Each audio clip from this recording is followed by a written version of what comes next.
Hey everybody, it's Anakinnnn with episode 35 of Down the Scope, and I've got my favorite and co-host in the world with me this week, Veridiya Guru 22. What's going on, man? I better be your favorite. I'm doing great. Awesome. Well, this week has brought us some new interesting topics to discuss. Yes, it has. And I'm going to be extremely unpopular this week. I'm going to lose, let's say, at least 50% of my followers. Well, we'll talk about that. I can't wait to get into that topic because we'll wait. Oh, it'll definitely take up the most of the podcast. You guys will definitely be interested in hearing about that. Tell me, what have you been doing? What have you been up to this last few days? Well, I have been just sitting here, kind of pacing back and forth, waiting for this Tuesday, actually. Oh. Because the release of Dark Souls is upon us finally. Right. So in waiting for that, I've actually put back in Demon Souls, and I'm shedding a tear because it's coming to an end, and and I'm getting pumped up for the difficulty of this next one, which we'll talk about that. But I've also been I've played all the way through Gears of War 3. And I've also picked up the ICO and Shadow of the Colossus collection, so I'll be giving my reviews of those. I will be picking those up. I haven't bought them yet, but they're on my list. Good. But other than that, I've just pretty much been hanging out. We are about to hit this torrent of games, just flooding at us. Yeah, it's going to be insane. I still don't understand why they chose to do this. I mean, all of these people, the sad thing is, they're all going to lose. Every single one of them are going to lose sales to each other. There's just so much money that people have at one time. And, and sadly, the audience, a lot of the audience for these games do overlap.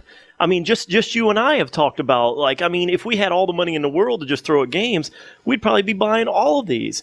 Yeah. And, the sad thing is if they had stretched these out over, the last 3 months, I would have bought all of them, but I'm not going to now, Nope. There's just, I'm not going to be able to play them all, so why bother even buying them and put them on the shelf? I'll buy them when they get cheaper, Exactly. I mean, it's literally, it's stupid to even think of purchasing all of them. Mm-hmm. I mean, the thing is, even if you did have the money, you don't have the time. I mean, at least, and we just talked about this, at least 2 of these titles are going to be sucking up hundreds of my hours. Absolutely. That I will be giving to them. I mean, all 3. Here's the thing. I went through, and a couple weeks ago, we talked about before this got closer.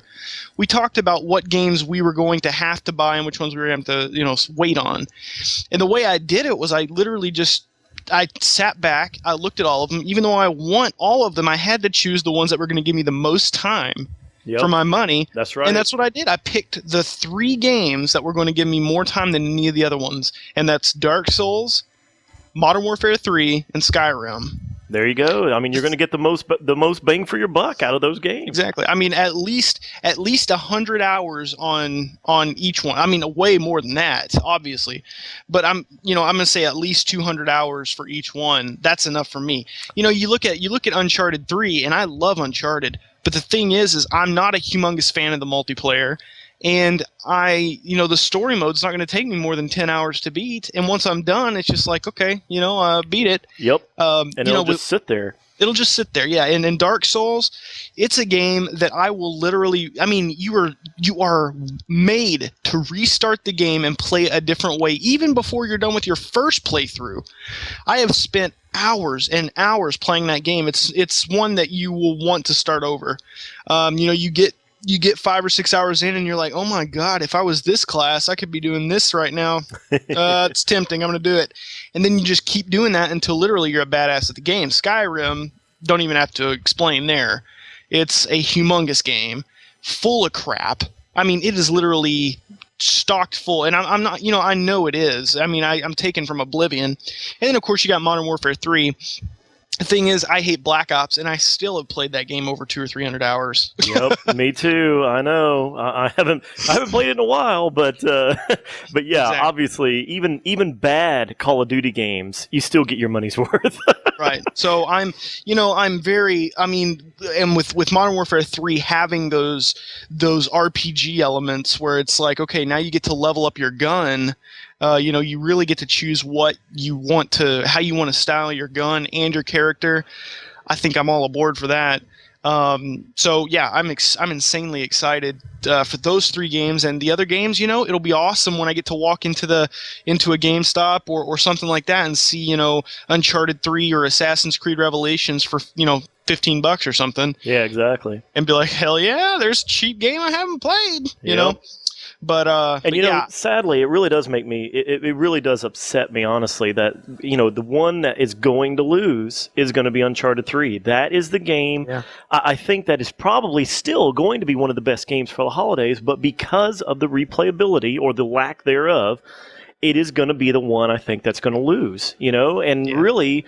I feel horrible for Naughty Dog because these guys. I know they put their heart and soul into that franchise, and for them to have been forced, I'm telling you, it's not them. It was them being forced by the publisher to put this game out for the holiday season when really it should have been something that should have came out in the spring or something that should have come out earlier in this fall time or even late summer when there was nothing else to compete with it.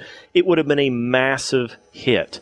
But what are they going to do? Go up against Modern Warfare? It's like, come on, I mean, there's just too many games. There's just too many, and I just feel bad for that one. I think that one, and honestly, I think Skyrim may be another one, that is actually possibly going to lose out on some sales.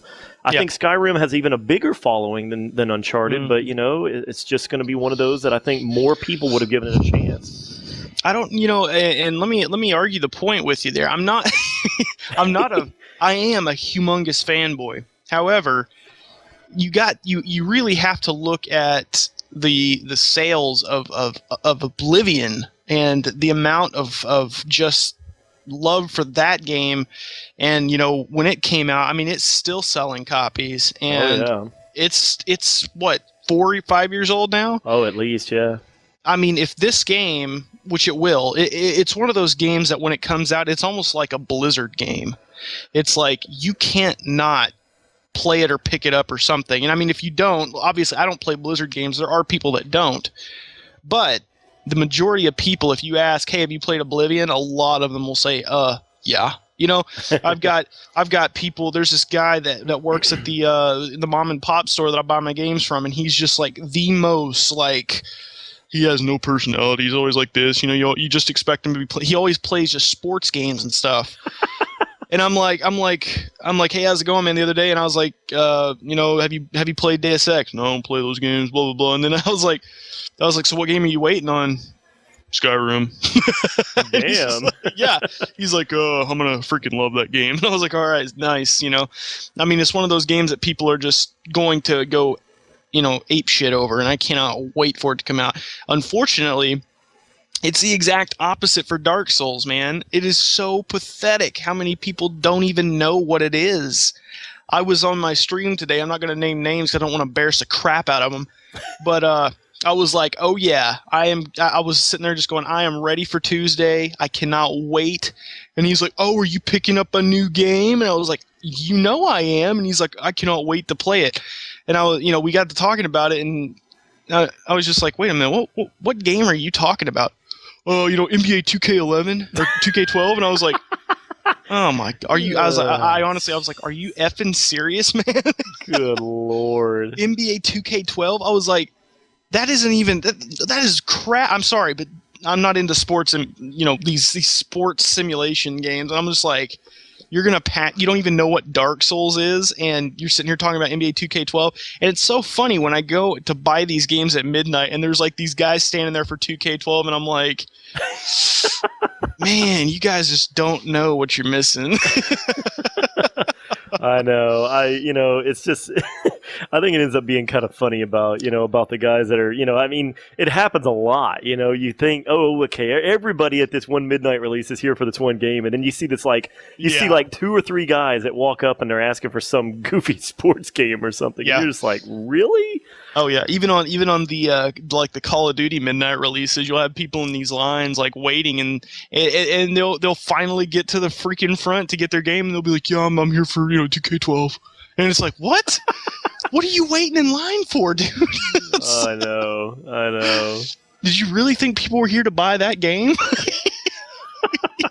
Jeez. But anyway, yeah. So that's what I've been doing. I've been hyping myself up. I've been. If you and I have to stress this again, if you have not played Demon Souls, get Dark Souls. It is going to be the best game you can. I have to plug this game as much as possible because it's not going to get enough love. And the thing is, I mean, IGN has already reviewed the game, and their score was low for what I was expecting. It got a 9. I was expecting a 10.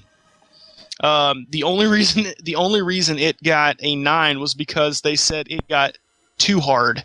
At some point in the game, wow. It got ridiculous.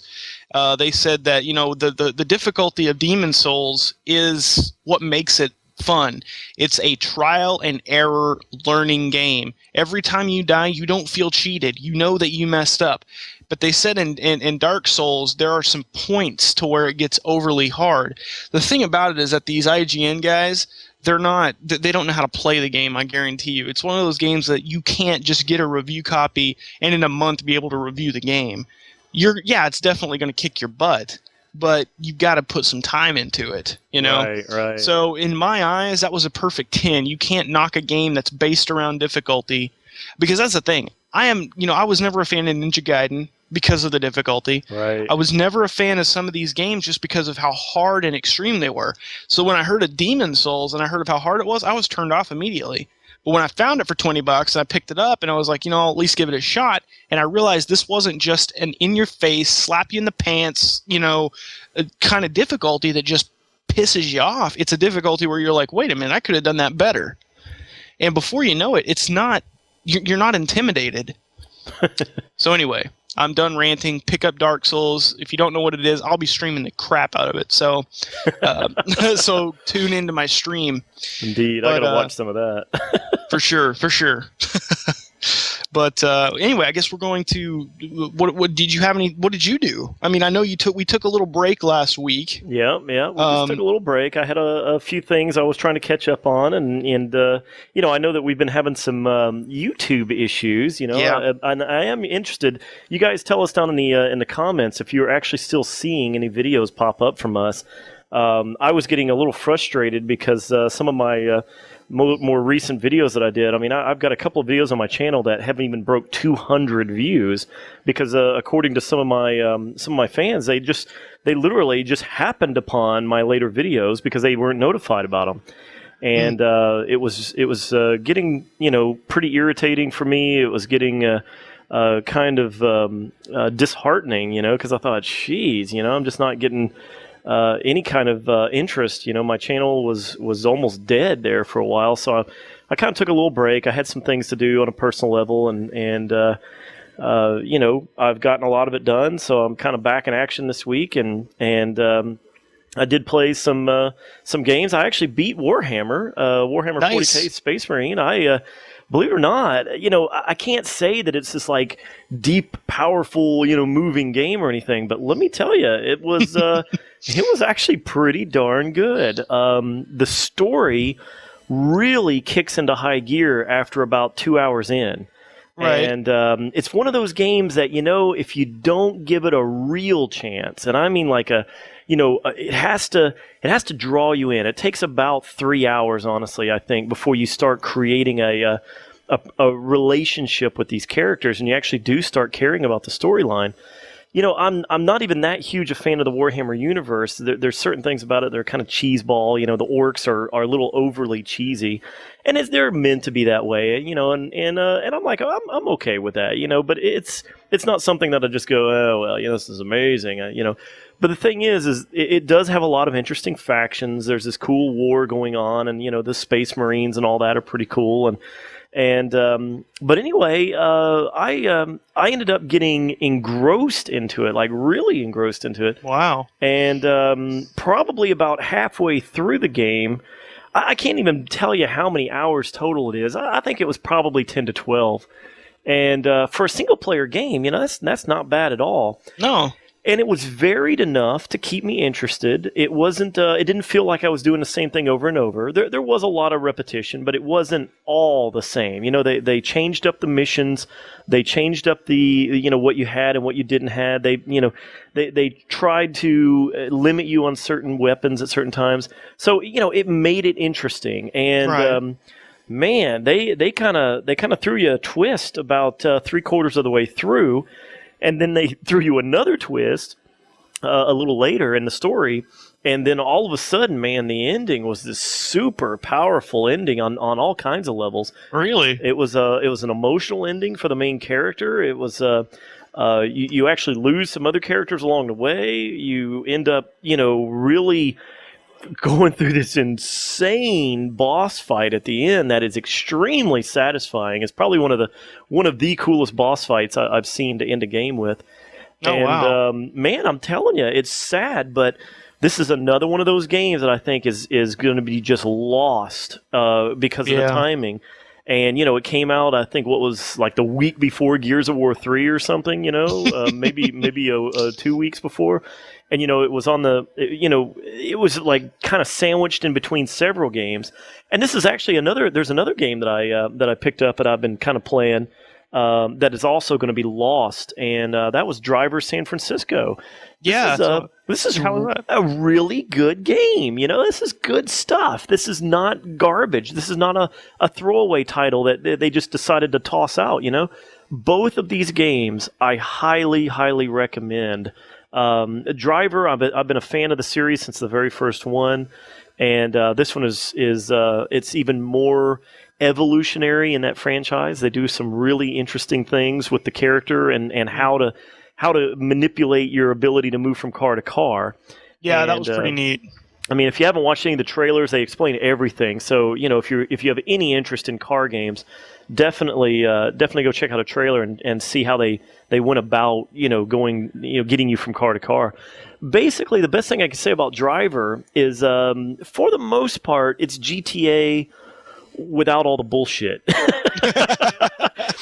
Honestly, that's about all I can say, because it's come on, the thing is, everybody plays GTA. They get in the game and they drive around and they create havoc and they run over people and they try to get cops after them and all that. I know people that never even played the storyline, and that was all they did. Is they looked at it as a sandbox. They had a blast playing it. They would jump over crazy stuff and run around and try to get away from cops for 2 hours straight until they just couldn't do it anymore. If you like that kind of stuff, that is all that Driver is, okay? Right. So they really want you to just be a maniacal driver jumping through the city. And, of course, it's in San Francisco, so the landscape is just made for, these crazy, insane jumps and all that. Right. So, and it's very well done. It's a cool idea. Somebody was sitting in a conference room or boardroom somewhere and said, okay, we're thinking about working on another Driver game, but, this is kind of a tired franchise. What can we do to freshen it up? And, man, they had a brainstorm session, and this was the game that came out of it, and it really is an interesting take on it. So I recommend Driver. I have not beaten that one. I can't speak for how good the game is overall. I've only got probably 4 or 5 hours into that one, but right. Warhammer is highly recommended. Very, very good stuff. I cannot stress that one enough. I think sadly it's just going to be overlooked. Well, there'll be another cheap game once the Dark Souls and the and the Skyrim wear down, for us to get and for me to get anyway.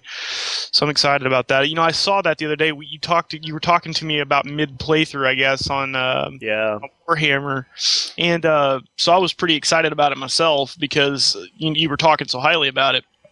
It's shockingly good. It really is. It's shockingly good. I don't think anybody saw it coming. Me and a couple other people that I know all played it.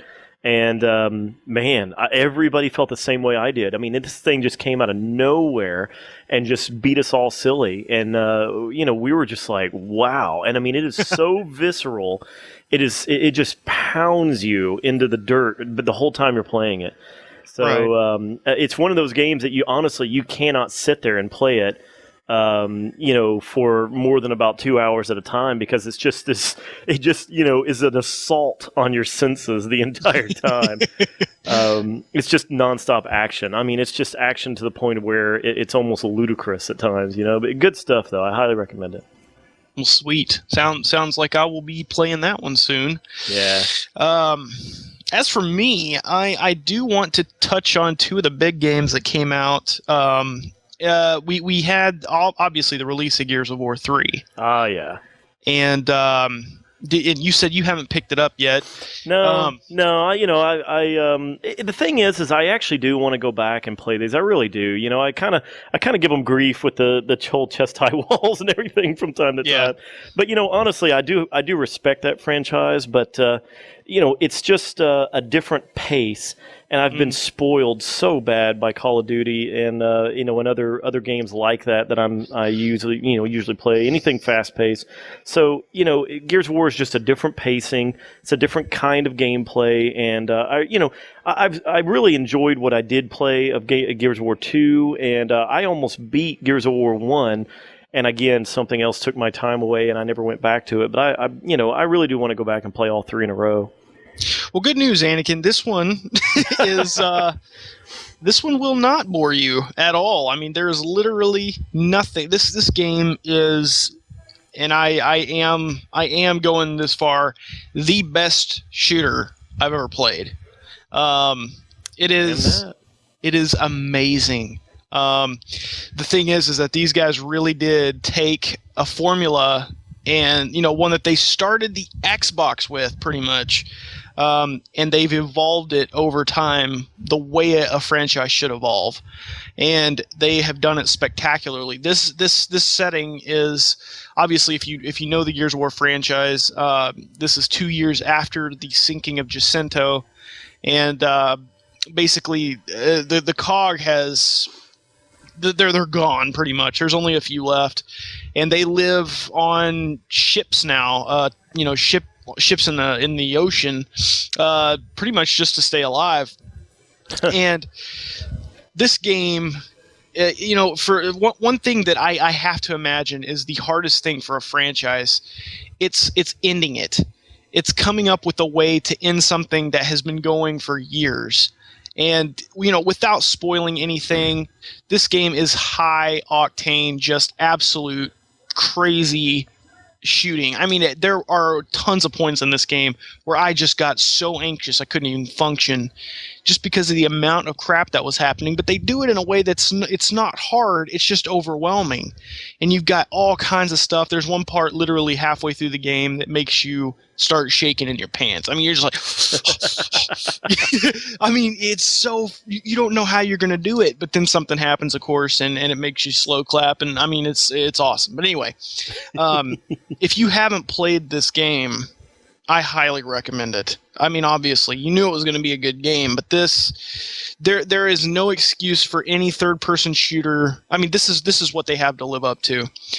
Call of Duty 4 Modern Warfare was the first-person online shooter equivalent to live up to. This is the every shooter to live up to, the every third-person shooter. They just reinvented it again, and it feels so good. They end the series in one hell of a way. It doesn't feel rushed. It doesn't feel out of place, and it just works well with everything, and it makes you feel good. That's the thing about a franchise. I think that you have to make the player feel good. They've invested enough time that you can't half-ass an ending. And I'm getting really sick and tired, and I know this sounds stupid because I don't want Gears to end, but I'm getting sick and tired of these games that will say, okay, this is the final game in the franchise, and then at the end, what do? They just leave it as a cliffhanger. They leave it as a cliffhanger, leave it open, and then they make a fourth game, and then they say, well, that was the end of that trilogy. This is a different trilogy. Right, of course. And you're just like, fuck off, man. But so it's just one of those things that they closed it. There is no need for another game. It's done, and they did it very well. The online, spectacular, absolutely amazing. I've been playing the crap out of it, having a great time. The horde mode is really fun. Imagine zombies, but 20 times better. I mean, not even 20, 400 times better than zombies. I mean, seriously, there is no reason to ever play COD Zombies again. And Rad Austin 27 is playing the crap out of Horde, and I think he's getting tired of zombies finally. Anakin, he's like, okay. I think he is too. I actually talked to him briefly about it, and he posted on his Facebook that he just can't hardly do it anymore. He's just that's all his fans want, and man, I feel bad for him. I know. I'll tell you what. The thing is that zombies it's a tack on to a game, okay? And you play it one time, you pretty much played it. It's over. Yep. They started adding these goofy Easter eggs into it to make it more interesting. You do the Easter egg, you're done. Horde, on the other hand, is insanely difficult. There is an end to reach, and it isn't easy to reach. And you can level. It's got RPG elements, Anakin. You can level up. You can level up your abilities to create fences, turrets, decoys, all kinds of crap.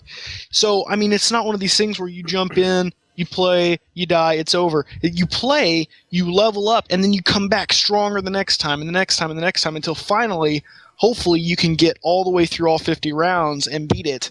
And it's really awesome. Then, on top of that, there's something called... what's it? You know what? I forgot the name. Crap. I think it's beast mode. I can't remember, but it's the exact opposite. It's basically instead of you fighting the locust horde, you're now the horde fighting the cog, and there's 14 levels in that. I haven't even got to that yet. So there's a ton of content there that is totally worth your time. I'm not going to rant on it anymore. I'm just going to tell you that this game is excellent. It is the perfect third-person shooter. Pick it up if you haven't. Definitely worth your money. Now, really briefly, before we get into our topic, I also picked up the ICO and Shadow of the Colossus collection. And this game, oh yeah. Okay, so basically, ICO, if you don't know, which I know a lot of you don't because I streamed it today, and I got a ton of, what the heck is this? Is this Diablo 3? And basically, these games were created for the PlayStation 2. ICO came out, I think, in 2001 or 2002. Shadow of the Colossus came out in 2005. And these games are basically they're very different from any other games you've played. They've got a very different image. So the first game, ICO, is about a boy who is sent to this castle to be sacrificed because he has horns, and any children born with horns are sacrificed. By an accident, he gets knocked out of his cage, and he finds this girl, and the whole game is you trying to get out of the castle. It's a huge puzzle game. Very fun. Shadow of the Colossus, on the other hand, is set in the same universe, but it's about a boy who comes to this mysterious temple with this girl. He lays her on the altar, and he asks the gods to bring her back to life, and they tell him that they can't do that, but they might be able to if he kills all 16 of these colossi, which are these ginormous beasts. I mean, they're huge. So this game is based around literally boss fights, the whole game. And each boss pretty much becomes a stage in itself. You've got to climb the boss. You got to find a way to get up on top of him. You got to find a way to take him down and stab him and kill him.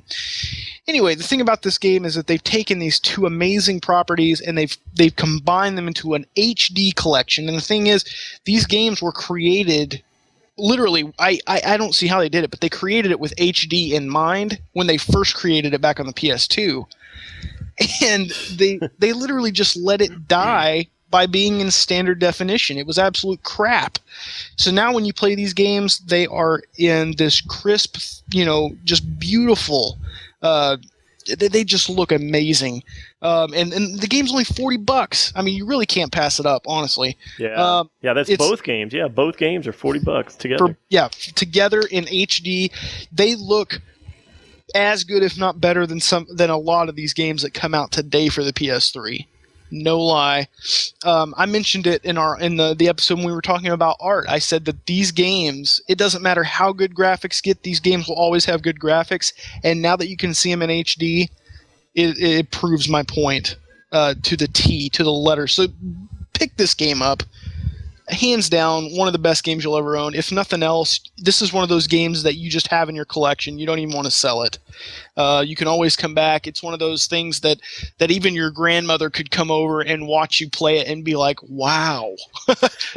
Is that a painting? But anyway, there is my little mini review for both the games, and I think I did a good job with time there. Yeah. Good stuff. Indeed.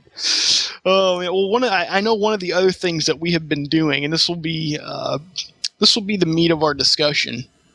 One of the big things that you and I have been doing in the past 2 days, I guess, is taking a delve into the Battlefield 3 beta, and this is a game we've been hyping up. Yep. We have been just ecstatic about this game ever since we saw the trailer at E3. We just saw all the footage. We saw how that it was going to be competing with Modern Warfare 3 for once. And so Anakin, what did you think about it? Thank you, DICE, for saving me $60. That's all I can say. That's all I can say. I'm so utterly disappointed in what I have experienced in the last 2 days. I mean, it's just sad. I'm really that upset over everything that I've been doing with this stupid, horrible game. These guys, I've been waiting for them to get back to their roots. The Bad Company games weren't bad. I played them. I own both of them. I don't play them very much. I don't think they're all that visceral. They're kind of, there's a lot of waiting and camping, waiting for the other team to rush your area and, all this. I mean, I just never, the sniping was atrocious. So I just never really got into it all that much.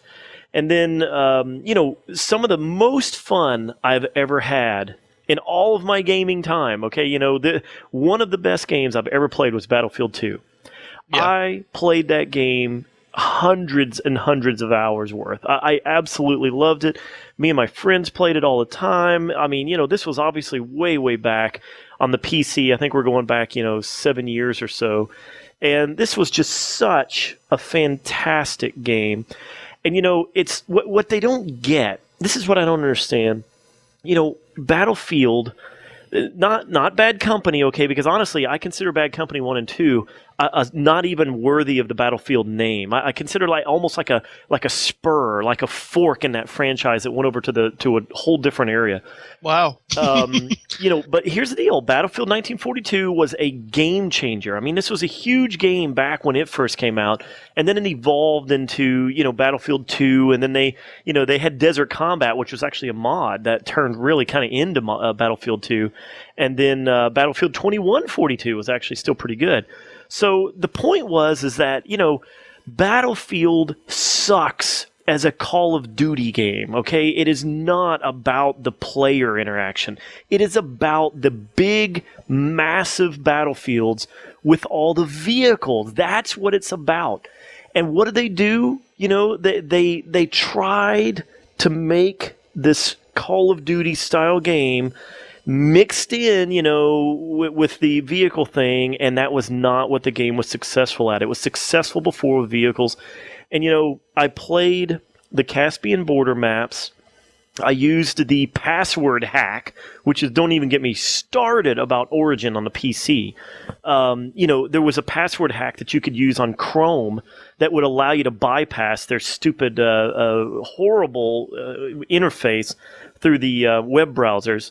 So I got into the Caspian border maps where they actually did allow on the first day of the beta for you to go in and play all of the, that one map with all the vehicles. They had helicopters, they had the jets. This was everything that you saw in the trailer, in the right. Last trailer. Right. Oh God, the vehicles were so bad. The vehicles passed through each other.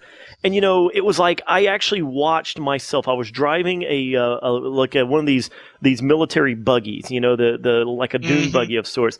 I'm driving it as fast as I can drive it. And I thought, oh, well, this would be funny because this is something I used to do just for sheer entertainment value on Battlefield 1942. You could see a tank coming and you could sacrifice yourself to do a ton of damage to the tank. So you would drive your Jeep as fast as you could drive it across the landscape and just drive right into the front of a tank. And right. And if you were lucky, you could actually destroy the tank with your Jeep hitting into it. Sometimes you could bail out of your Jeep at the last second. It was hilarious to watch people try to do this all the time. It was always fun. I bet. So I would do, I got in Caspian Border and I'm playing this and there's the lag issues are happening and all that. But I mean, I even got into some games where the lag wasn't that bad. But I'm thinking, okay, I'm not having fun here. Let me do something that'll entertain me. I start driving this buggy as fast as I can go and I'm driving it, I'm going crazy. And I slam into this tank and then get this, if you can imagine this, I swear I was about to have a seizure because here's what happens, okay? Your buggy goes through the tank, and then you start doing this weird shake, and for it's like the buggy would go back, about a foot, and then go forward 2 feet, back a foot, and then forward 2 feet. Now, if you can imagine this happening at about the rate of a jackhammer, so if you're going all the way through the tank. No damage to you, no damage to the tank. I went all the way through the tank. It took probably about 5 seconds, but the entire time I'm going, and then I pop out the back of the tank and I keep driving super fast. What the hell? This happened to me in every server I tried it in. And then the same thing happened when a plane hit me in the air with a helicopter. The plane drove through my helicopter, and the funniest part of that was the guy in the plane cockpit was he passed through me. His cockpit went through my cockpit, and he was like, I could see him looking at me jackhammering through the helicopter cockpit, and I'm like watching this going, what the hell? And he's doing the same thing. He's looking at me, and we're going all the way through each other, and then he just passes right through me and goes through the air. And I'm just like, oh my God. And I tried this over and over. I tried to crash things. I tried to do things, and I you couldn't hardly see anybody. Right.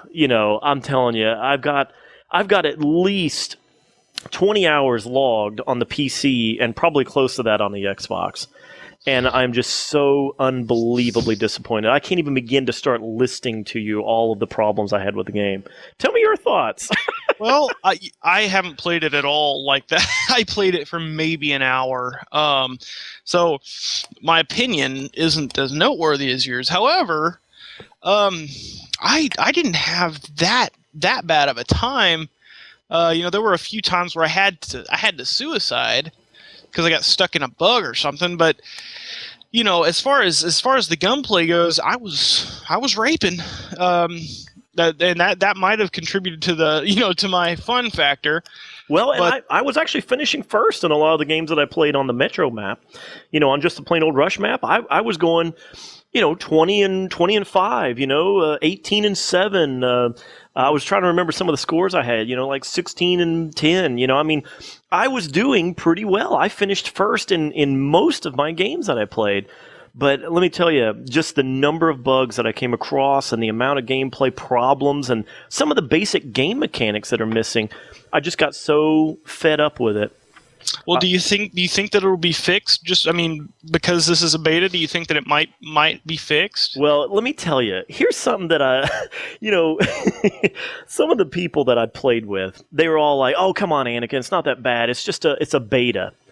Here's the deal, gang. If you're naive enough to think that a game that is going to be coming out to retail in 3 weeks, if you think that this game is going to be quote-unquote fixed from what you just played, you are sadly mistaken. Yeah. Well, let's not forget the Medal of Honor beta. That God. everybody was so they were so excited that yeah, but it's just a beta. It'll get fixed. Yeah. No, it didn't. Here's the deal, gang. They call this a beta. I don't even know really why, because all it is it's a demo. It's a demo. I think they thought, well, let's get the Origin service, kind of squared away on the PC. And while we're at it, let's get people hyped up and let's let them play the game a little early. And this is really, all this is a promotional marketing tool that that's trying to get people pumped up. So they thought, okay, we're going to beat Call of Duty by 2 weeks. How can we beat them a little more to get people enticed and kind of get them to go ahead and buy our product? I know we'll put out an open beta. Yeah, that's it. We won't call it a demo. We'll call it an open beta, because that way we'll just give them basically the full game and say, okay, play this, and once we hook them, then we'll give them all the rest of the maps and the other stuff whenever they buy the retail. So that's all this is. It's just a marketing tool for you to get invested into a game a little earlier, so that you don't buy the Modern Warfare game and you're going to be invested in this. Well, let me tell you, honestly, I think this was probably the worst move they could have done, because among my group of people that I played with, this is people that are friends of mine I work with, people I know in real life, that I played with as a big group, and then even some of my fans that I got on with from my channel. Everybody I talked to felt the same as me. And in my social group in real life that I play games with, there are 6 of us that played this beta. All 6 of us are completely unanimously agreeing that we will not be purchasing this game. It is a bug-riddled mess. And, I honestly feel like they did not have the time to finish the game properly, all because they were forced to beat Modern Warfare 3 to the punch. Mm-hmm. Well, I'm extremely excited to go back and give it some time now.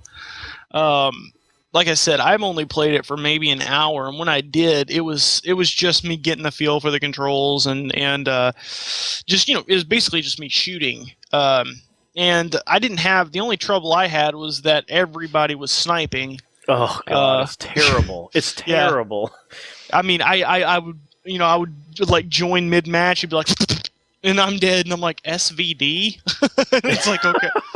Okay, well, I got taken out by that. Let me tell you about that too. Okay, the sniping thing, just shooting in general. Here's the deal. Tell me you saw this. All right, when you kill somebody. Now, here's the deal. If you were sniping at all, you might not notice this because you're killing people all the way across the map. But, I'm not a sniper. Everybody knows this. Anybody who follows the way up my gameplay style is, they know that I'm an in-your-face, very aggressive run-and gunner, Slayer class, as it's sometimes called. So I'm running on the outside of these maps, coming around behind the other team. The whole team, the reason that I was able to get I was able to go 20-5 is I was able to run around the outside of the map, go to the back side of the team. The entire enemy team is all laying down on rocks in the park, sniping. So guess what I do? I walk up behind each one of them.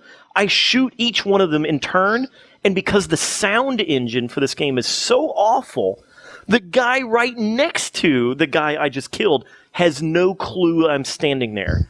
I just unloaded on his buddy 5 feet away. He has no idea I'm standing there. I just take 5 steps over and go, hey, how's it going? Shoot that guy in the back.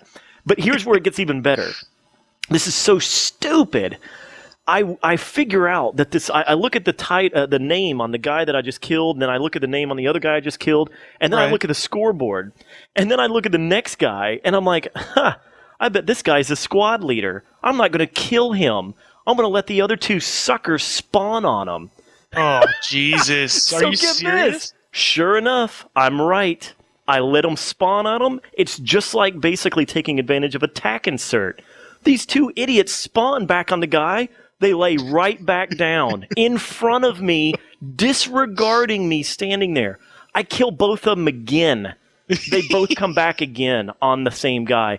And all this time, we're talking like a minute it has gone by, and the other guy, the squad leader, hasn't moved. And he's sniping my teammates across the map, and I'm just sitting here watching this, and I'm letting his other squad mates spawn on him.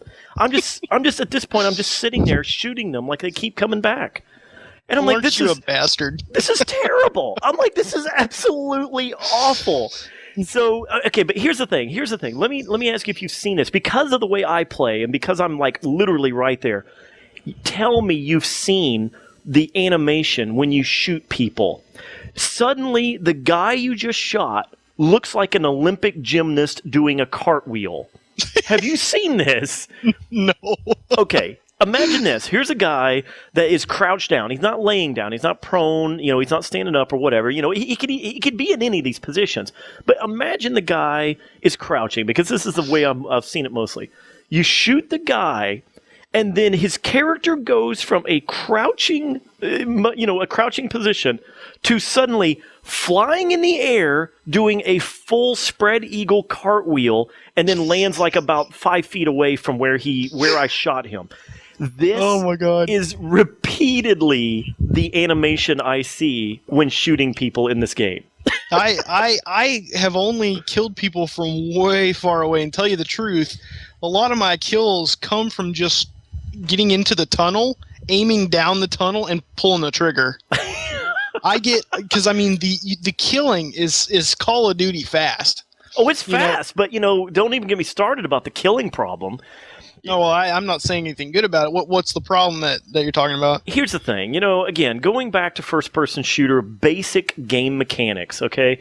From the period of Quake, when Quake really started defining 3D first-person shooters on the PC back in like the mid-90s, okay?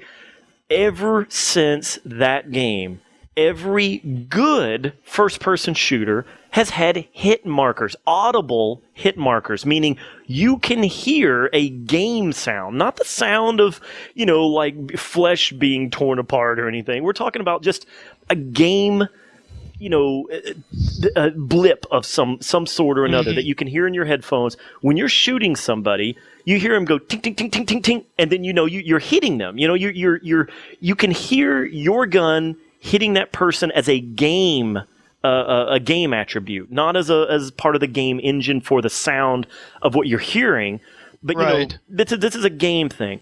So this has been a part of every major first-person shooter, and let me tell you, one of the problems was this Crysis for the multiplayer. I complained about this. Crysis did not have hit markers. Or audio hit markers when you're hitting someone, and you also didn't get it when you were being hit. Well, I complained about that, saying, look, this is a basic game mechanic here. This is something that is unforgivable. Quake did it. Unreal did it. All of the Call of Duty games have always done this. It's like every derivative of those kind of games have done it, except for Battlefield has never done this. But see, what saved Battlefield was that it was never a Call of Duty style run and gunner. It was all about the vehicles. So you didn't need to feel like you were shooting like a person, so that they could run behind cover or whatever. It was all about vehicles and bombs and missiles and crazy stuff going on. You hardly ever had a chance to run. Pretty much you just died, whenever you got killed.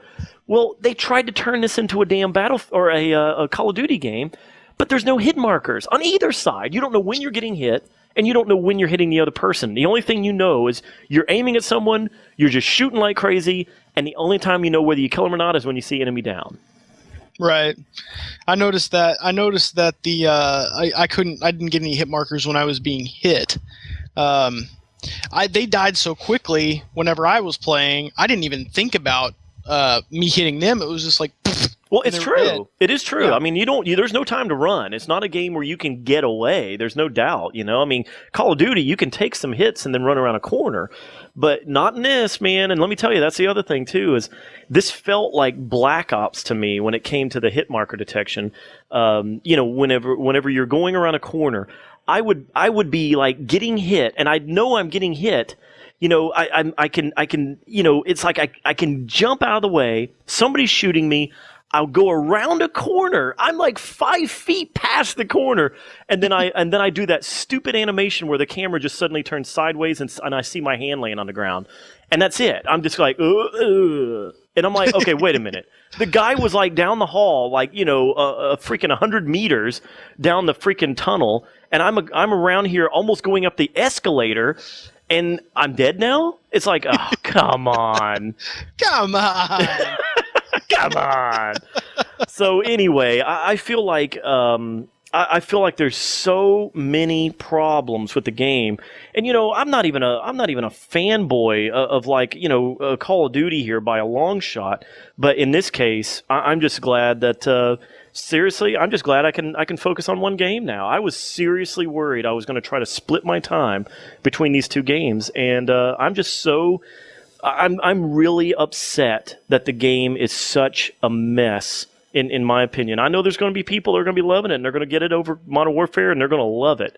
And you know what? More power to you, brother, but I just cannot. I cannot support a game that feels like an absolute rushed mess when, honestly, if it's on the Frostbite 2 engine, which is a heavily modified version of everything they've done with Bad Company 2, there is almost no reason for these bugs. I fell through the floor countless times.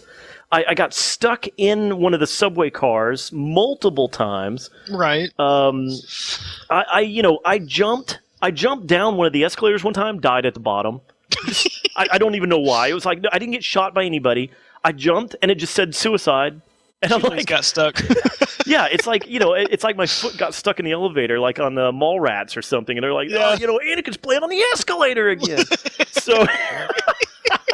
So anyway, I'm telling you, there's just so many goofy problems with the game that I will not be purchasing this game, and I know I'm probably seriously upsetting a ton of people that are part of my channel. But guys, I'm telling you, I can't pull a Rad Austin here and keep playing games that you guys want me to play.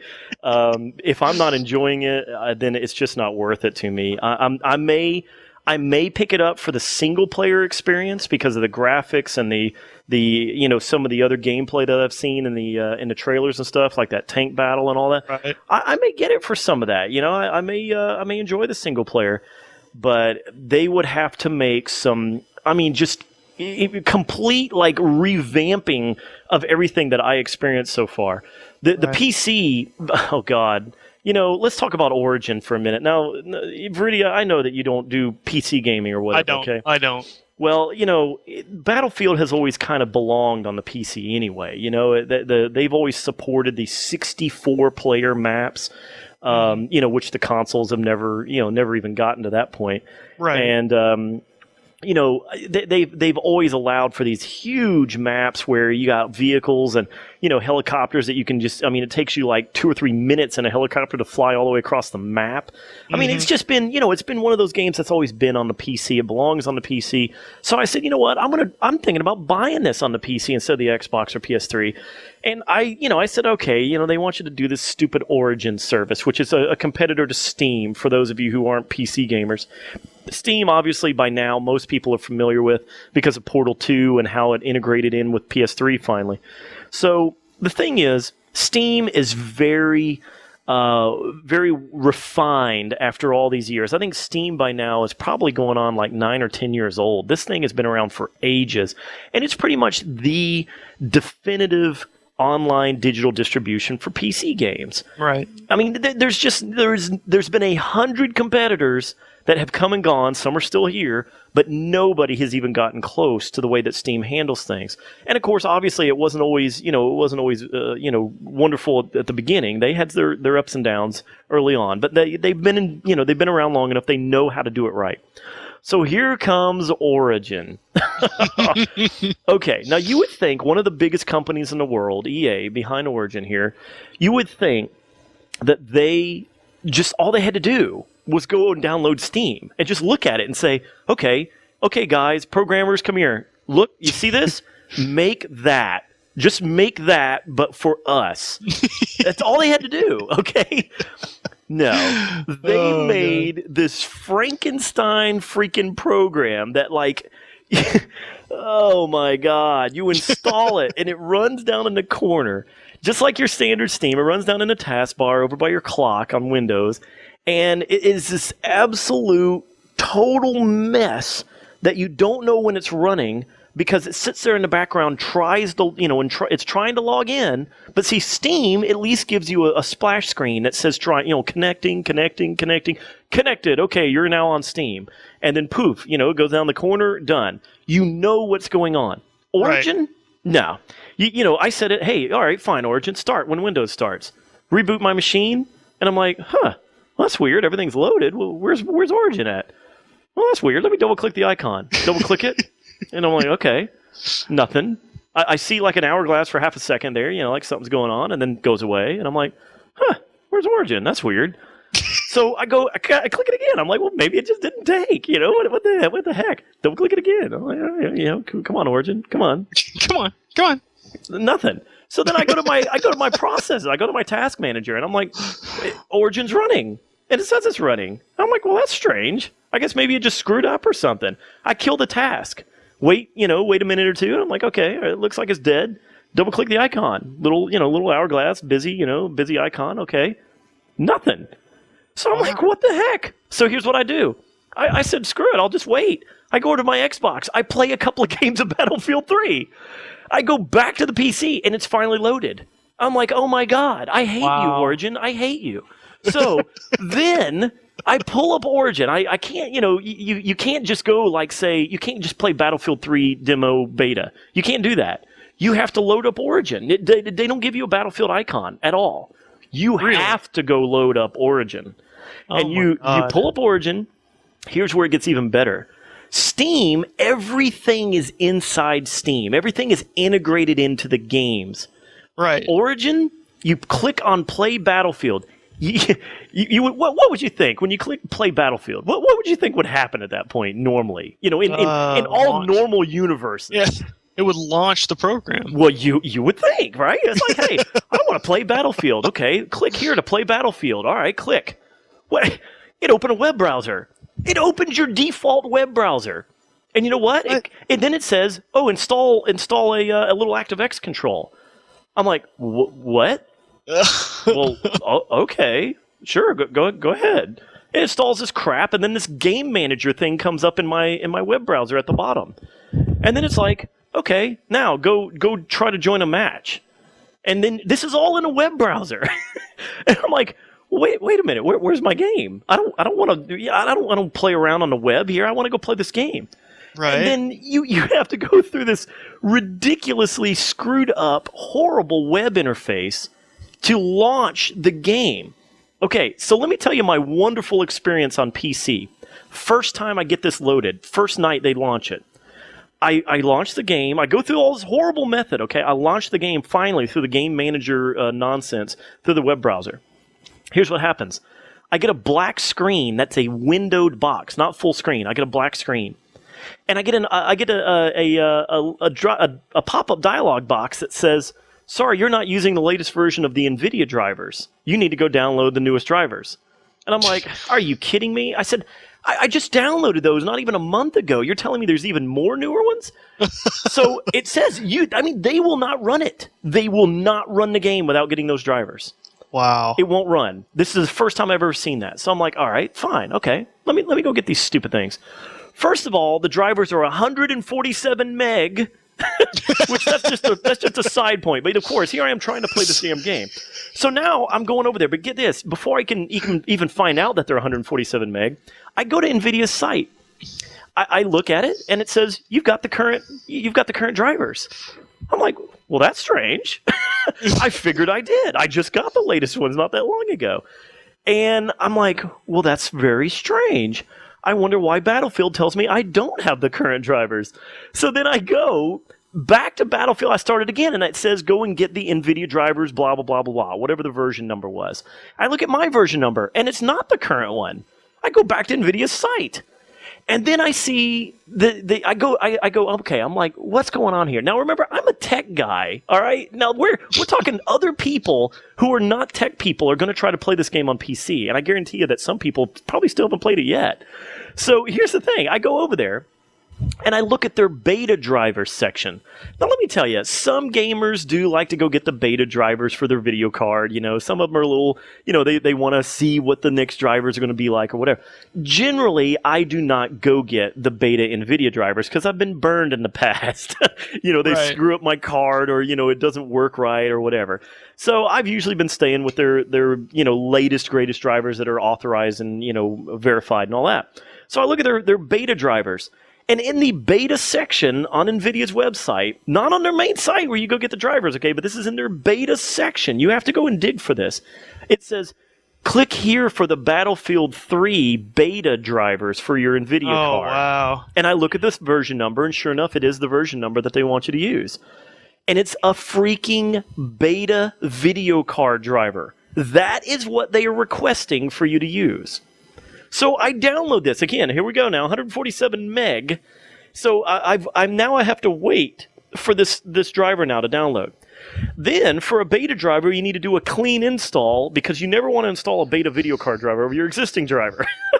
Right. So I do a clean install, which means it removes everything NVIDIA related on your system and then replaces it with a new driver. Right. So now I have a Core i7 with 8 gigs of RAM. Okay, I have a machine I just built. It is not very old at all. This is about as cutting edge as you can get. You know, I've got extremely high-end hardware overall. This still takes me 20 minutes to download, uninstall, and reinstall my video card drivers. First reboot, and this is a nearly clean install of Windows 7, okay? First reboot with the new drivers, I get a black screen. Oh, man. So then I have to reboot again, get my machine back up, go into safe mode, get the card, remove the card, see if I can get the card out of Device Manager and everything, reboot back into the Windows again. Now it finally comes up correctly, and I'm like, okay, does everything look like it works? Okay, everything looks like it works.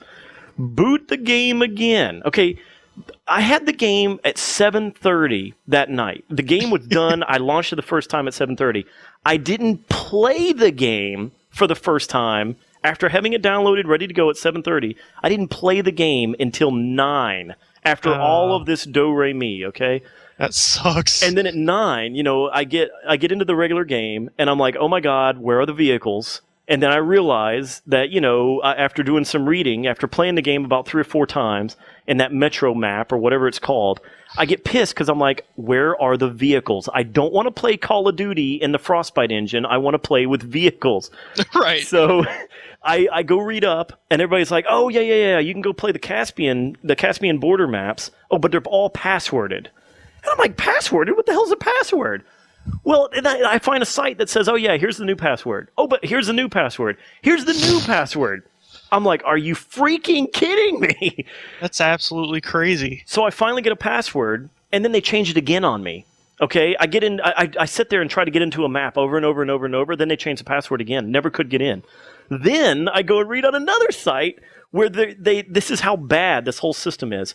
If you use Google Chrome for your web browser, you can put in this syntax down at the bottom in the development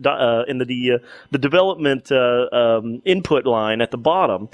You can open up this, put in this line, then refresh your browser, and then you can bypass the password. Shit. That was the only way I could get in. So I get into the game, and that was finally my first real experience with the actual vehicles, which is what Battlefield is known for. So by that time, it was like 10 o'clock at night, and I was pissed beyond belief about everything that I had to, every hoop I had to jump through on the PC just to get the game to work. Right. No, I would be too. I mean, shit. And then, of course, and then my buggy goes to the tank going. So, I mean, overall. So, yeah, obviously my experience here has been extremely poor. Well, I mean, I would agree. If I had to go through all that crap just to play a game. See, and I hate to bring it up over and over. This is one reason I don't play on PC. Like, one, I don't have the computer for it, for the new games, and two, it seems like such a hassle just to play one game sometimes, And I'm a PC guy, really. I mean, I enjoy PC gaming. I don't mind putting up with some, garbage along the way. But the thing is I know that. I know that going into PC gaming. So my machine is always clean. It's up to date. I've got the latest drivers. I don't have spyware and viruses and other garbage that could cause problems. My machine is primed and ready. I don't have these kind of problems. But here comes Battlefield. And then they force these beta video card drivers on you. The interface is probably one of the worst PC gaming interfaces I've ever seen for joining servers. And then, of course, the lag is almost unplayable on the PC. And then why run an open beta and then password all the maps that everybody's actually interested? Oh, and let me tell you what's even better. They got rid of the maps after the first day. They got rid of what? They got rid of the vehicle maps after the first day. Well, hell yeah, they did. I'm sure they were like, oh god. Yeah. What have we done? I'm telling you, they dumped them all. You can no longer play them. At least last time I checked, and that was earlier today. I was pretty upset that I didn't get to drive a damn jet on the PS3. That was pretty upsetting. That at least you didn't get one vehicle. Well, and here's the thing: why would they release? Well, I mean, I just don't understand this. Why would they release a game that is so hyped on vehicles? Why would they release the demo as a basically a Call of Duty game? Right? Yeah. Why would they do that? It doesn't make any sense. The more I think about that, the gameplay, that was, I had only played an hour of it, and I looked around, I saw people that were having a good time with it, they said.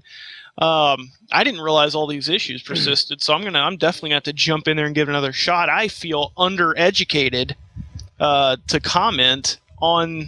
Well, tell me you experienced this. Okay, you died. What was the first thing you tried to do when you? Everybody does this, especially in first-person shooter games or anything like that. It doesn't matter what the platform is. What do you do when you die if you have to wait for respawn? You go look at the scoreboard, right? You go and look and see kind of where you stand. You can't do this in Battlefield. You can't do this. You know what you see? You don't even see a kill cam. You don't even see a kill cam when you die. You see the guy that killed you continue on his way after he's killed you. You don't see how he killed you. You see the guy going on around on his merry way after he killed you, so you just get to follow the guy. Well, okay, and during that time, this is all going on in the background. What you have in the foreground is your dog tags and your status bar. You can't hit options. You can't look at the scoreboard. You can't do anything. And then on top of that, I've always hated games, especially run and gun games, that make you wait to respawn. Why in a game like this would you make me wait to respawn? There's no reason for it. Yeah, I agree. Some of the Call of Duty modes, they have that, but the team deathmatch and stuff like that, it's just instant. Right, and I mean that's really, for the most part, what's going on in this game is there's no reason. I mean, I know it's objective, based, but there is just no reason for a run and gun game to suddenly have you in the thick of everything, and then you die, and then you're ready to go back in there again, and then it's like, oh, deploy. Okay, good. Now it'll deploy, and it's like, come on, it breaks the it breaks the tempo. You're running, you're shooting, you're killing guys. Oh, I got killed. Oh man, okay, I'm ready to go. Okay. Waiting to respawn. Okay, now I've lost interest. Oh, okay, now I'm respawned. All right. Now I forgot how to shoot. Right. Yeah. So the thing is there's inherent game mechanics that are part of this engine that I just don't agree with. They ruin some of the visceral feelings for the game. I mean, could you imagine in Call of Duty? Could you imagine playing free for all or team deathmatch or something like that, or even domination? Could you imagine waiting to respawn? It would actually hurt the feel of the game. It really would. Yeah, it would. It would for sure. Yeah, and that's one reason that I think all of these other shooters besides Call of Duty haven't appealed to me as much. I mean, it just seems like it doesn't matter what kind of Call of Duty game I put in. It doesn't matter if it's Black Ops. I still play it. Yep. And I could still be like, it's Black Ops, but I put it in. It's because of the fast pace, action. It's because of that quickness. And it did to me feel that this Battlefield 3 was, they were going for this fast style of play. I mean, even the swivel, the movement of your gun, it's completely different. It's not sluggish. Right. It's fast and responsive, just like COD. And I don't know. I think maybe the Battlefield people enjoyed that about the game, and now they've changed it for them too. Oh, and let's not even talk about the layout of the controls. Mm-hmm. Where you would normally knife in a Call of Duty game, you crouch. Mm-hmm. And when you're, and then the knifing, I don't even understand the knifing thing. The knifing takes like a second to pull your knife out compared to, again, Call of Duty or something like that. Any of these other games, you knife immediately. And in this, they've swapped some of the buttons around.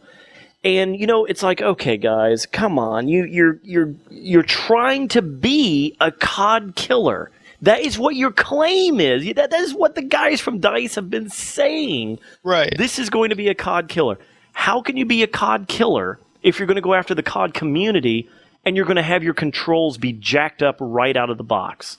Compared, again, I mean, if you're going to go beat the guy off the top of the peak of the mountain, you better be as good as him, and you better not alienate the audience and the community.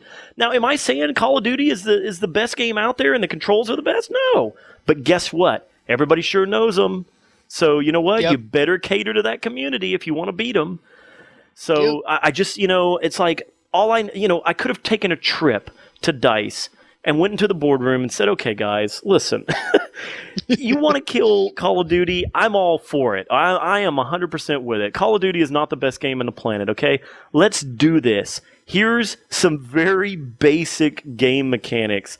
First of all, hit markers. When you hit somebody and when you're getting hit. Audible sensing noises that make me aware somebody is shooting me in the freaking back. Secondly, make the game sound engine work. This was the problem with Black Ops. You can't hardly tell what's going on. Right. Third, make the chatter from the other soldiers mean something. Don't have the guy on your team go, hey, looks like we got infantry on this area. I'm like, no kidding. Really? No kidding. We're fighting over spots in a park. You think there's other people?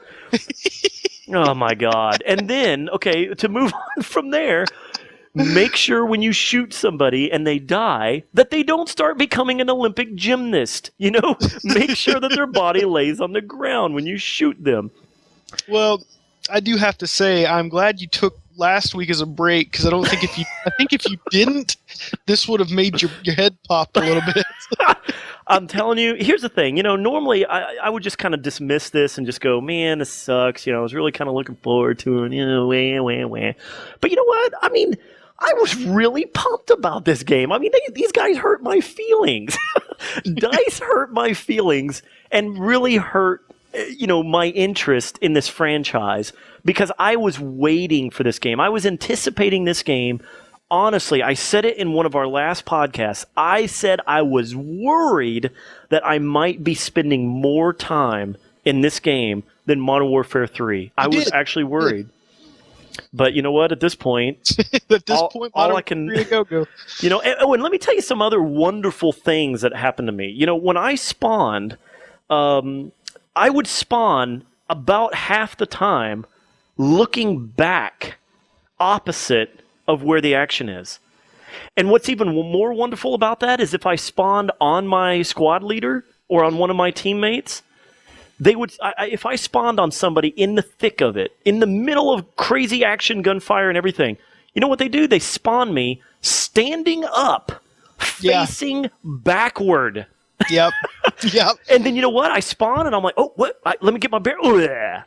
Exactly. I had did no that idea 100 what's times. going on. I would spawn in on a squad mate. I'd start taking off running, and I'd be like, "Wait a minute, why am I going toward the park?" Exactly. And I'd turn around and be like, "Oh my god, why'd they Yes. turn me around?"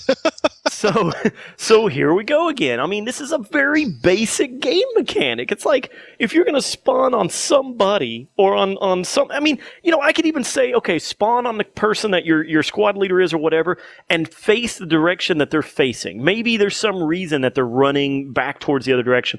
But you know what? Make me face wherever that person's facing. There's no consistent pattern. I couldn't find out any reason for it. Sometimes I would be facing to the left, to the right, to the rear, hardly ever to the front where I need to shoot somebody. Mm-hmm. And then, of course, right. of course, the guy that I spawn on, I have no idea what his position is or if he's under fire or if he's sniping. So guess what? This guy I spawn on, he's got his little barrel sticking out barely over the top of something, and he's all crouched down, laying prone or whatever, shooting people. How do I get spawned? I spawn standing on top of the thing he's shooting through. Yeah. Just poof, here's your target. I die immediately. And I'm like, oh my god. So I ended up never spawning on anybody. I spawned back at the spawn point. I basically stopped refusing to spawn on squad leaders and stuff because it just screwed me over every time. Yeah. No, I agree. I did get turned around a few times and stuff like that, and then, it'd say you want me to put you in a squad, and I'd be like, nah. Yeah, seriously. I'll do it later. It was terrible. But I need to spend more time with that game now just to kind of see these points you've made, and I'm really curious to see about the audience. What did you guys think about it? Because all I had heard was positive stuff, but then again, it was Delta Hunter that told me it was good. Oh man, let me tell you. I mean, I am so utterly disappointed. I really just want to get on a flight tomorrow and fly up to DICE's headquarters and say, here's the thing, guys, we got 3 freaking weeks. We got to fix all of these problems. Well, let me tell you another wonderful part. I just can't even begin to tell you all the reasons that this game is broken. I can't run sometimes. Really? Yes, and this was consistent across platforms. Yeah. No. You're right. I did the same thing. I'd be clicking that button and I couldn't run. Yeah. Yep. And and again, same thing on PC, same thing on Xbox. I did not try the PS3, but the deal is I would click my button on my gamepad to run, and nothing would happen. I click it again, nothing would happen, and I'm like, what am I, out of breath? I didn't know. Yeah. What is this, like sprinting like on Call of Duty or something where you don't have marathon or whatever? What is this? Yeah. And then I'd click it again, and then I could run. And then there'd be other times when I'd be running like no problem. And then I realized, okay, there is no limitation to sprinting.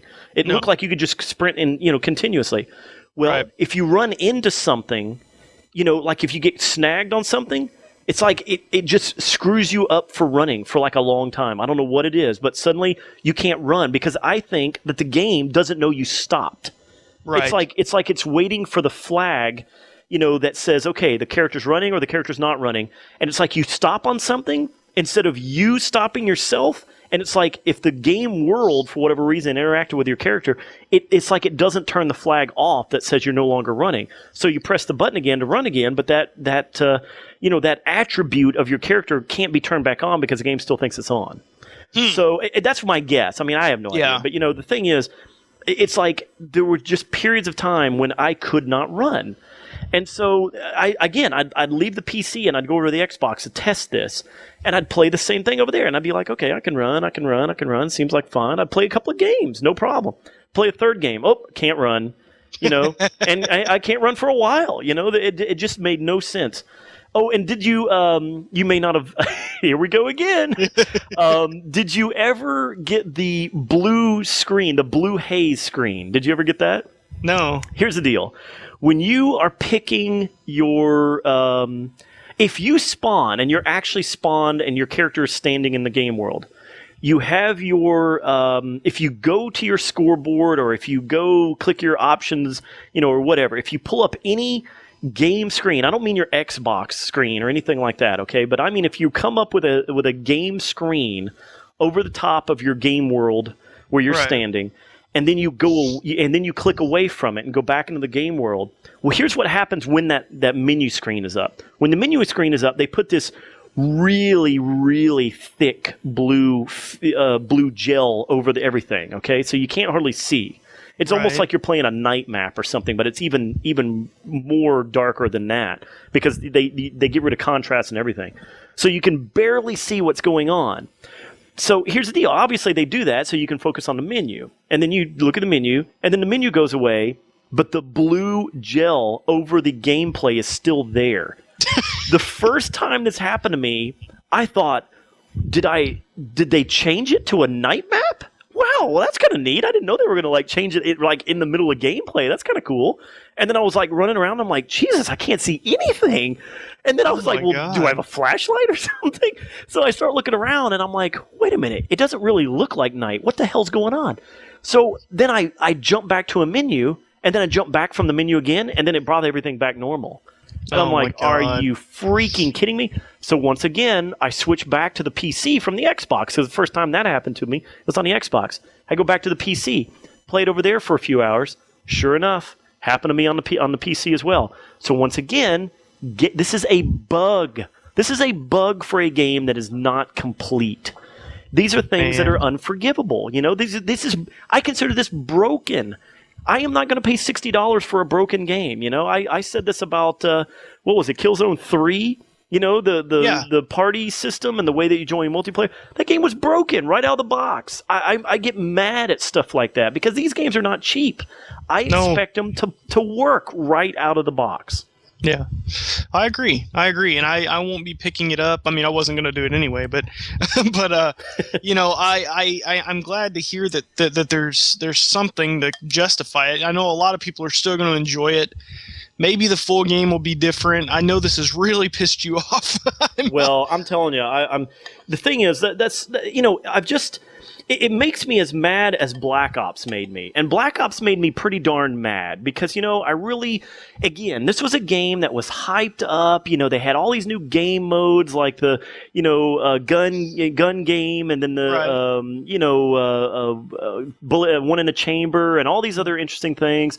And then they talked about the theater mode. And, I was like, man, this game is going to be so innovative. There's going to be all these great features. Oh, God, it's going to be amazing. I know they're not releasing another World of War with that goofy hit detection problem and the sound engine problem and all these other problems. It's going to be like Modern Warfare 2, but oh my God, so much better. And then the game comes out, and I'm like, you jackass! You took my money and gave me crap.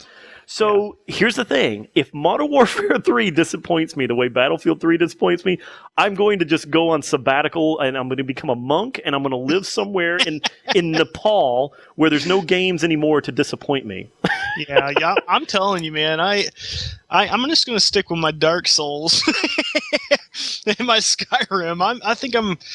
I picked the right path. I hope, I am literally praying that Modern Warfare, I mean, I'll tell you right now, this Black Ops, it has done a detriment to me. A good friend of mine, he quit gaming because of it. He literally quit. And it has been it's been sad for me because, I mean, we played all the time together and he just stopped, he threw his Black Ops copy into the woods. It's like rotting in the woods. He took it. He had his brother film him. He's like, hey, come here. I want to show you something. And this is funny because his brother liked the game.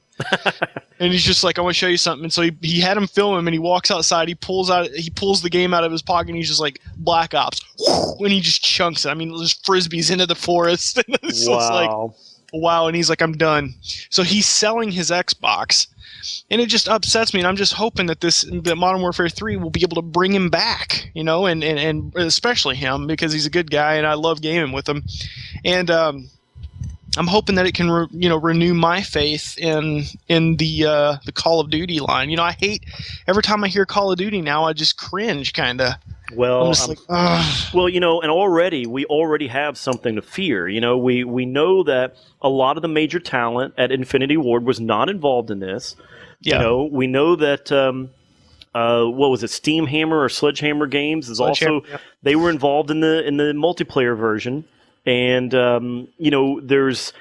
there's obviously, they're trying to do some of the things. They're trying to add in things that Black Ops already had, like theater mode, and of course now the Call of Duty Elite service that they've integrated in, which is going to be doing all kind of crazy crap in the background while you're playing. It's obviously sending packets of information about your game to some online servers along with theater mode. So the thing is are they adding new lag to the game? That's a big question. We don't even know until the game makes it out. And of course, they're not stupid enough like DICE is to put out an open beta, and let people test it. They're just gonna, we're gonna be the beta testers whenever the game is released. So I just foresee obviously some surprises. The only thing I can hope for at this point is that we do know, game engine wise, it is Modern Warfare 2. We know that, it's basically going to include the same sound engine, the same hit detection, the same hit markers, that kind of stuff should be there. Mm-hmm. We've seen the gameplay footage, we've seen, the little innovation that they've done in the perks and some of the other, kill streak classes that they've set up and all that. Right. This is not, evolutionary. It's just, the next step for the most part in what they could have done with the franchise. And honestly, I can't blame them because I do adhere to the thought of don't fix it if it's not broken. I actually felt like Modern Warfare 2 was a great game. I thought Modern Warfare was a great game. And if this, keeps together with those two games, then fine. I'll play it for another year. I got no problem with it. Yeah, I'm the same way. I just, just give me something that's fun. Give me something that's worth a damn that will keep my interest. I'm okay. I know I'm not naive. I know I'm going to bitch. I know I'm going to be upset. Mm-hmm. Okay, about something in the game, but just seriously, come on, just make it work. Make it work. Yep. Make me be able to join a party and get my party together and join a team and get my team into a game consistently. Make me enjoy the hit markers and the hit detection and the lack of lag in the game. Make me enjoy the things that make gaming fun. I don't care about the rest of the stuff. If something isn't quite balanced, that's the kind of stuff they can always fix. They can patch something by reducing the damage of a certain gun, or they can, change certain other things or whatever. But it's fine. That kind of stuff I got no problem with. Obviously, it's very, very difficult to balance that kind of stuff. But the thing is, you can't fix things that are broken about the engine, Right. And as long as they can get that kind of stuff right, then I'm sold. I'm like, okay, great. I got my money's worth. I can, I'll use the most overpowered gun in the game until they fix it. It's like, okay, it's there. It's fine. I'll use that. Yeah, I'm a sellout. Sure, yeah. It's like, AK-74U. Yeah, sure. I'll use it until they break it in the game. Until they fix it. I mean, I got no problem with that. It's there. I mean, you're stupid to not use it. Don't bitch about it if you're not going to use it. No kidding. Jesus. So, but I mean, that's the kind of stuff. I don't have a problem with it. If it's, I was never, obviously I'm not going to use something that isn't necessarily fun. I thought the AK-74U, for example, in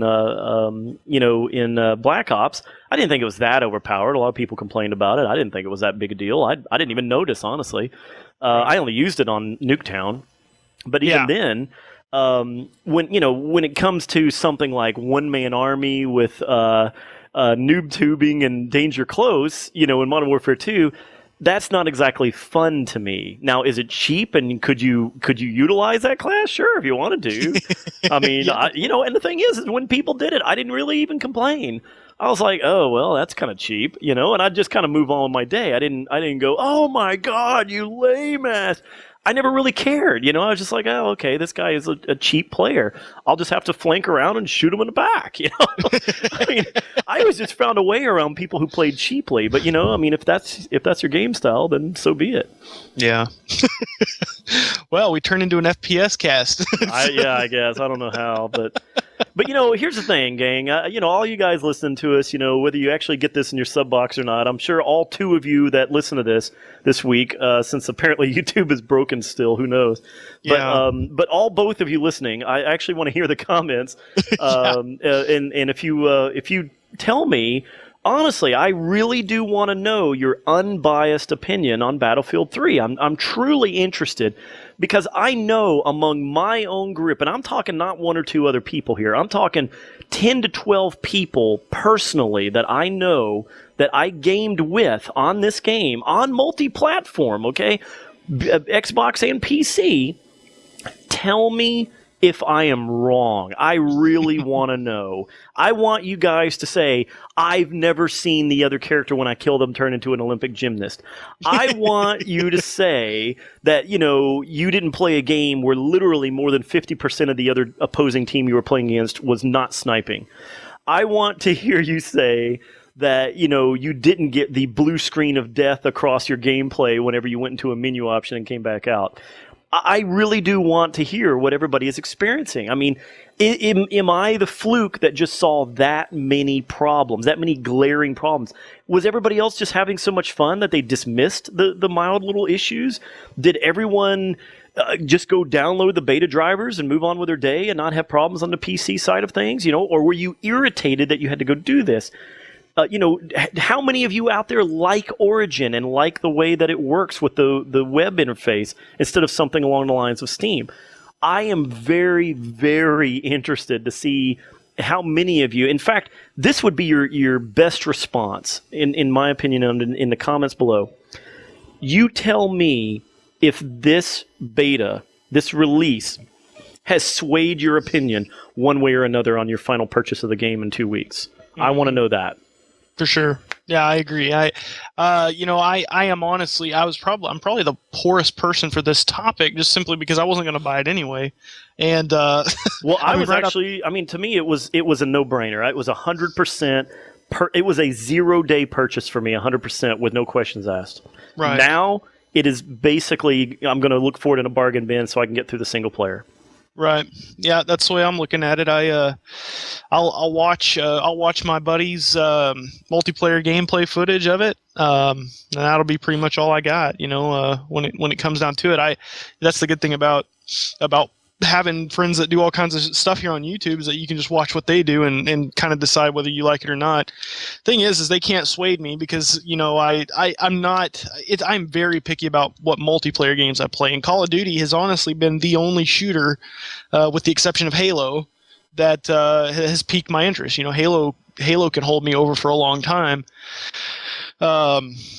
Gears of War 3 is doing a good job too, but Call of Duty is just one of those games that I just picked up and I haven't put down, and I like the way it feels. I like the way it looks, and with Modern Warfare 3, it looks like a lot of a lot that we've already seen, but with a lot of new added in. So sure, yeah. I mean, it's just next year's model with more bells and whistles. Honestly, at this point, once again, don't fix it if it's not broken. I'm perfectly fine with it. Give me more of the same, but give me a little extra on the side. Exactly. Yeah. And at this point, I'm perfectly fine with that. And and honestly, I'm usually somebody, I've talked about this 100 times before, I actually like to support innovation. And Call of Duty honestly is the epitome of not innovating. You're right. Right. Exactly. If the game has with Modern Warfare, the original Call of Duty 4, okay, when they created the formula of building classes and releasing new perks and weapons and add-ons and accessories and equipment and so forth along the way with prestiging, that formula that they defined with Modern Warfare, Call of Duty 4, that to me, they hit it. That was it. It's obviously the best formula of any first-person shooter. Sales proves that. Right. But the thing is is it still correct to be playing that same game 5 years later, but with new bells and whistles? Well, if you did it right the first time, then fine by me, Yeah. I mean, if you can't improve on it, dramatically, then fine. You know what? I will take more of the same. And you know what? Call the originality police and turn me in. I am perfectly fine with that. I will stand by the Call of Duty franchise at this point, unless they just completely and utterly give me Black Ops 2. And if they do, I'm telling you, you can find me running the podcast from Nepal in my monastery. God. Well, you've already got the shaved head. Anyway.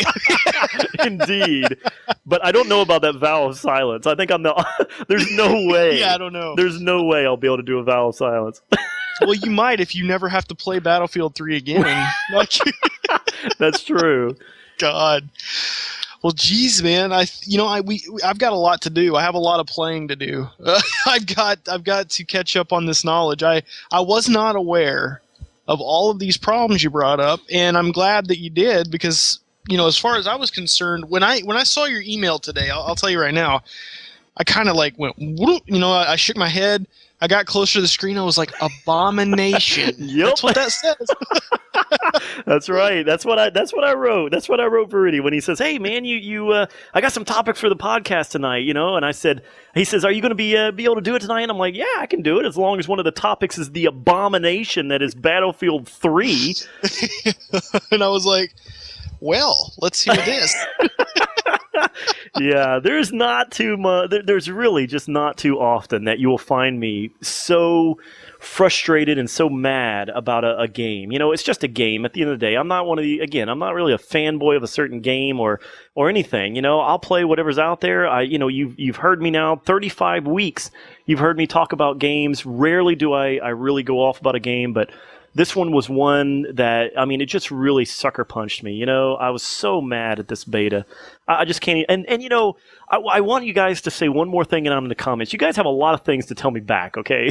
So write all this down. You may want to go back and re-listen to the whole podcast, and remember to answer all these questions.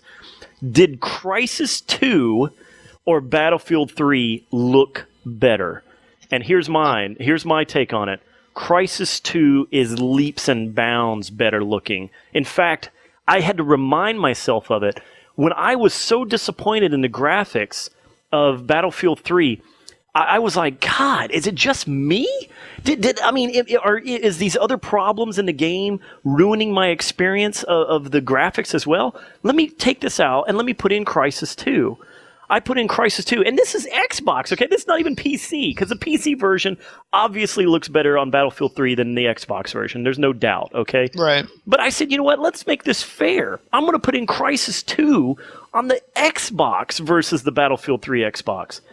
It just, oh my God. Crysis looks phenomenal compared to Battlefield 3.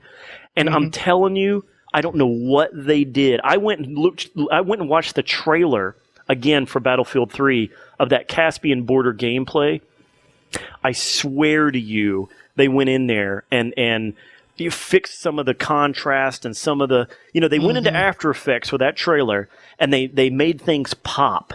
And there was something they did, I know it was obviously PC gameplay. All their footage is all PC gameplay because I obviously wanted it to look as good as they possibly could.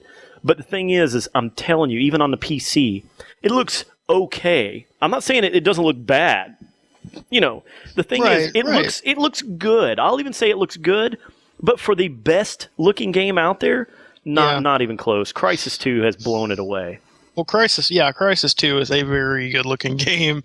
It is probably, if it weren't for, I think Gears of War 3 might be the best-looking game to me personally, but I haven't seen it live. Now, I saw the trailers for that, and it looked pretty freaking good. Well, the last podcast, we had Hengist on here, and he was talking about how, what was it that he was saying had some of the best graphics he had ever seen, which it's total bullshit, but I'm sorry, I didn't say anything during the cast, but he said that Resistance 3 had some of the best graphics he thought. Oh, that's right, he did. And I was like, wait a minute, they honestly didn't look that much different than Resistance 2. This game has some of the best graphics I've ever seen. There was nothing that I could complain about other than a few shadows being blurry. And, it was even then I was just like, so?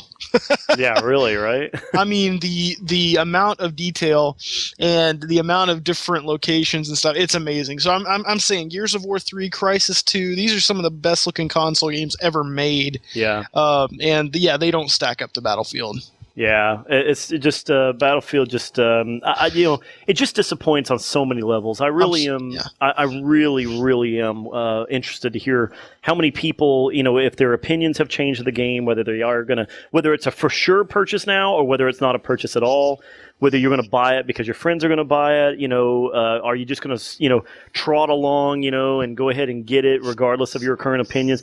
I'm very interested in this stuff. I mean, obviously, I know there's a group of people out there that are, you've got that huge disparity between Modern Warfare guys and Battlefield guys. There's obviously this weird dichotomy in the community out there of first-person shooters. I never understood it. I put out a video not even that long ago, about a couple of months ago, I guess, and I said, why not just get both? That was my opinion. Is like, I'm going to buy both of these games. They're both going to be awesome. What the hell? Well, now I don't have to worry about it because now I can become the expert that I need to be at Modern Warfare, and I don't have to have other games taking up time for me to worry with. It'll all be 100% Modern Warfare for me, and that's perfectly fine with me. Yeah, and you'll be better than me because you won't be playing Skyrim. So I was pretty impressed. I never actually played with you, and then we played Modern Warfare. We were playing some free-for-alls not too long ago, and I was like, damn.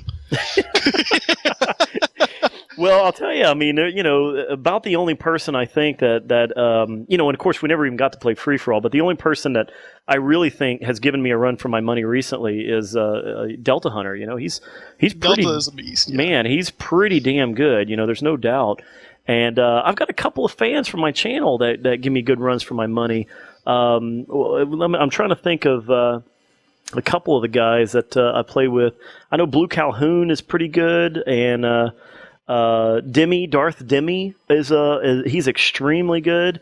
And there's one or two other guys, and they'll take the number one spot from me off and on, But it's pretty darn rare that I'm not playing either with my fans or even randoms for me to not come in first in a free-for-all. And usually I'm in the top 3 during an objective game. Yeah, I thought, I always thought you padded your ego a bit, but then I played and I was like, damn, he is a free-for-all master.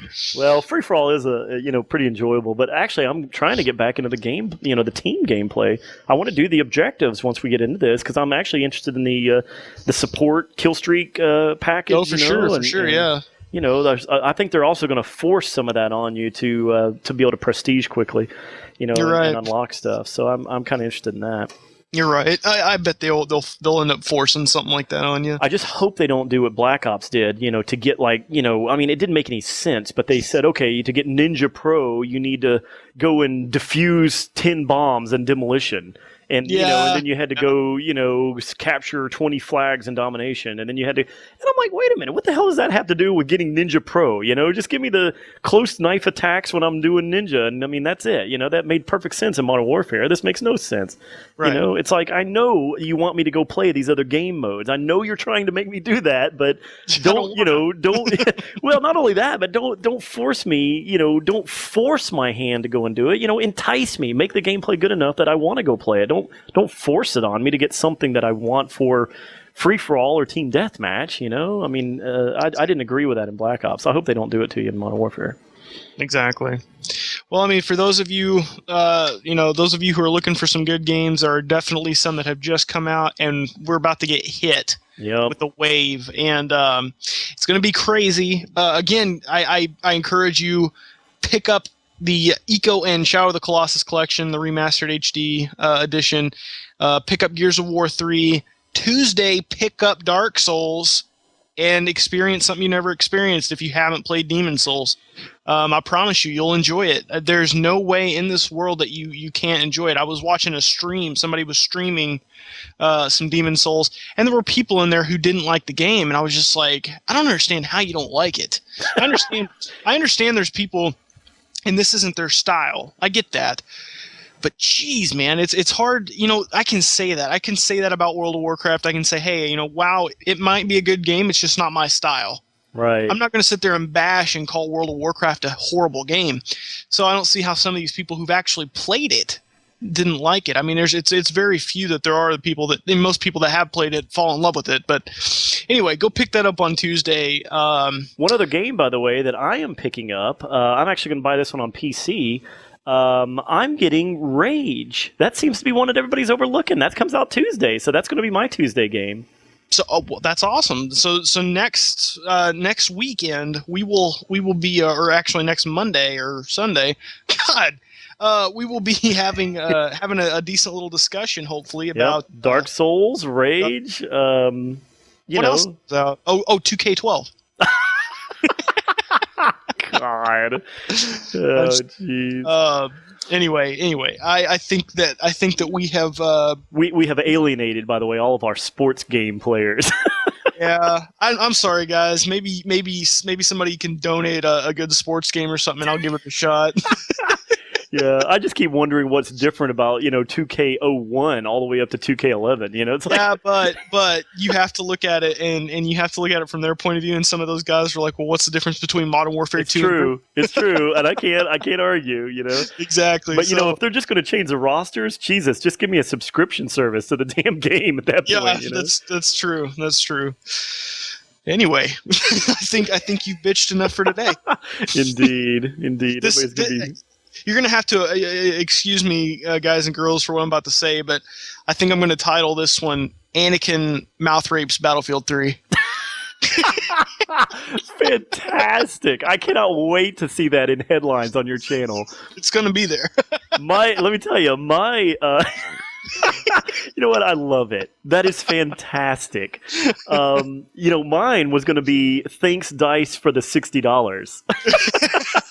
There you go. Anyway, we don't have any mail this week. We probably went way over. I think we did have a few mails asking about where we were.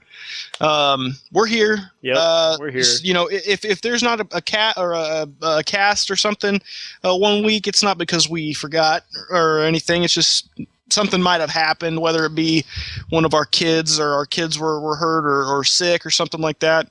We'll always try and put one out. Last week I had a problem with my recording software because I don't record it, Anakin does. Indeed. So I was like, okay, well, let me try it out. And I tried it out, and it just kept dropping the recording. So I was like, whatever. Yeah, and I just had to take a break last week, so we didn't get that was the first week we've missed in 35 weeks. Yep. But I feel extremely proud of everything we've done so far, and I have absolutely no issues with it. So, hopefully everybody's still here with us, and I just hope that actually more than 2 people listen to this and let us know about it. Me too. I do as well, guys. Thanks for watching. I really appreciate it. If you have any feedback, be sure to email us at podcastdownthescope@gmail.com, and we'll read that on the cast if it's something that we feel needs to be said. Do want to thank anybody who is concerned about us, though. That was really nice of you to chime in and voice your concerns. Indeed. Anyway, all right. You got anything else? That's it for me. I really am. I'm very serious, though, gang. I'm looking for the comments. I'm looking to hear back from everybody. So fill up the comments. If I don't see 100 comments under this, then something's wrong. And that means each one of you needs to put out at least 50 comments, since both of you are the only ones I know of listening to this. So one word a comment, guys. That's right. So I really am serious. I really do want to hear from everybody on this. I think obviously a lot of you are going to disagree, and I look forward to it. Remember, it's one thing. I've said this over and over. I am always interested in critical feedback, good or bad. I really like to know your opinions on it. I never really have an ego in this stuff. So when you guys write me and say, Anakin, you're an idiot, you know what? I say, well, okay. You're passionate about your opinion. Tell me about it. Really tell me about it. So I really am curious to know what you guys have experienced, and also tell me what games you're going to buy. If you're going to buy Rage, if you're going to buy Dark Souls, you're going to buy Battlefield, Modern Warfare, Uncharted, Skyrim, whatever you're getting, I want to know some of those games too. So, but tell me your Battlefield experience first and foremost. I don't want to miss out on that. So for sure. All right. Well, this has been Down the Scope, episode 35, and as always.